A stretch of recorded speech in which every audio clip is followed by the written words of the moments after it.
প্রায় 1.5 মাস পরে খুলল হরমুজ প্রণালী। আমেরিকার পরে এবার হরমুজ খুলে দিল ইরান। অবশেষে হরমুজ প্রণালী খুলে দিল ইরান। যুদ্ধবিরতি পর্যন্ত জাহাজ চলাচলে ছাড়। লেবাননের সঙ্গে ইসরায়েলি যুদ্ধবিরতি, সমস্ত বাণিজ্যিক জাহাজকে হরমুজে ছাড়। হরমুজ প্রণালী নিয়ে আশ্বাস ইরানি সেনার। দুদিন আগেই হরমুজ থেকে অবরোধ তোলে আমেরিকা। এই মুহূর্তে হরমুজে আটকে ভারতের 15টি ট্যাঙ্কার।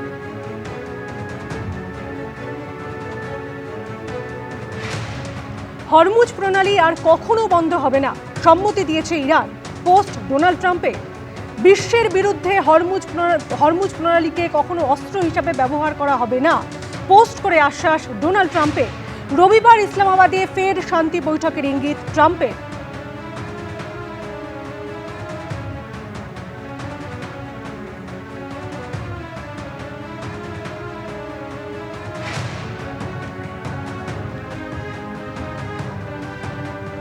হরমুজ প্রণালী আর কখনো বন্ধ হবে না, সম্মতি দিয়েছে ইরান।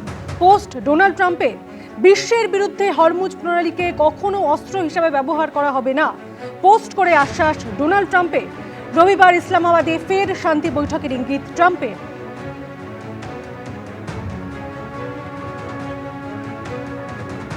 ইরান হরমুজ প্রণালী খুলতেই বিশ্বজুড়ে স্বস্তি। ইরান হরমুজ প্রণালী খুলতেই পড়ল তেলের দাম।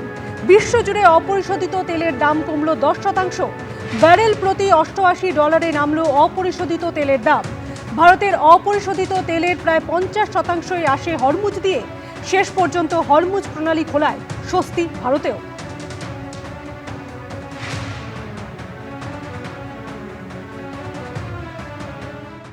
আসন বাড়িয়ে মহিলা সংরক্ষণ বিল পাশ করানোর জন্য লোকসভায় 2/3 সংখ্যাগরিষ্ঠতা পেল না মোদী সরকার।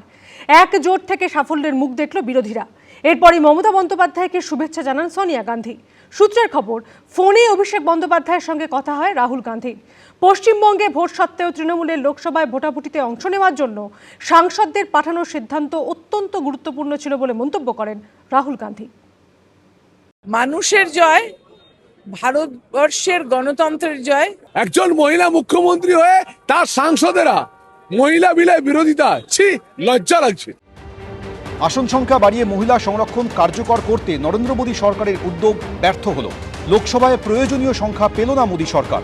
মহিলা সংরক্ষণ বিলের পক্ষে হলেও এর সঙ্গে লোকসভার আসন পুনর্বিন্যাসকে জুড়ে দেওয়ার মোদী সরকারের কৌশলের বিপক্ষে ছিল কংগ্রেস, তৃণমূল সহ বিরোধীরা। শেষ অবধি তারাই শেষ হাসি হাসল। সূত্রের খবর, এই জয়ের পরই মমতা বন্দ্যোপাধ্যায়কে অভিনন্দন জানান সোনিয়া গান্ধী। কাল থেকে ওরা শুরু হয়ে যাবে, আজ থেকেই শুরু হয়ে গেছে। অনারেবল প্রাইম মিনিস্টার থেকে শুরু করে সবাই এই ন্যারেটিভ শুরু করে দেবে বেঙ্গলে, যে দেখুন আমরা তো আনতে চেয়েছিলাম, এরা আনতে দিল না। আমাদের প্রশ্ন হচ্ছে 2023-এ এই বিল পাস হয়েছে, তাহলে এই হটকারিতা কেন? কেন তখনই হয়নি? আর আমরা তো বলছি 33% কেন, 50% করে দিন। তৃণমূল সূত্রে খবর, লোকসভায় ভোটাভুটিতে মোদী সরকার পরাজিত হওয়ার পর অভিষেক বন্দ্যোপাধ্যায়কে ফোন করেন রাহুল গান্ধী। মোদী সরকারের আনা বিলকে পরাস্ত করার জন্য অভিষেককে ধন্যবাদ জানান রাহুল। তৃণমূলের তরফে ভোটাভুটিতে অংশ নেওয়ার জন্য 21 জন সাংসদকে পাঠানোর সিদ্ধান্ত অত্যন্ত গুরুত্বপূর্ণ ছিল বলে মন্তব্য করেন রাহুল গান্ধী। দীর্ঘক্ষণ ধরে দুজনের মধ্যে কথা হয়। বিজেপির বিরুদ্ধে হাওয়া ঘুরতে শুরু করেছে বলেও মন্তব্য করেন দুজনে। देश की अखंडता की बात की, हम कभी इससे सहमत नहीं हो सकते कि आप इस महिला आरक्षण को इस तरह से परसीमन से जोड़े कि वो पुरानी जनगणना पर चले जिसमें ओबीसी शामिल भी नहीं है। तो ये मुमकिन ही नहीं था कि ये बिल पारित हो। যেখানে মহিলাদের কথা বলা হয়েছে, তাদের সংরক্ষণের কথা, তাদের অধিকার দেওয়ার জন্য এতদিন তারা বড় বড় কথা বলতো, সেক্ষেত্রে দেখা গেল সেই মহিলাদের সমস্ত সুযোগ থেকে বঞ্চিত করলো কংগ্রেস এবং তৃণমূল মিলে।